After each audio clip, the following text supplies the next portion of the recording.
If you find your Proton calendar account locked, follow these steps to regain access quickly and efficiently. Step 1. Visit the login page. Go to the Proton calendar login page using your web browser.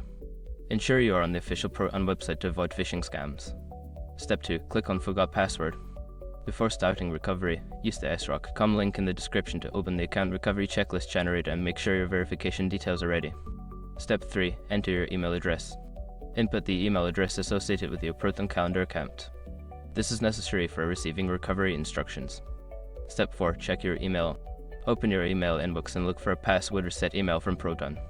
Follow the instructions in the email to reset your password. Step 5. Log in with new password. Return to the Proton calendar login page and enter your email and the new password you just created.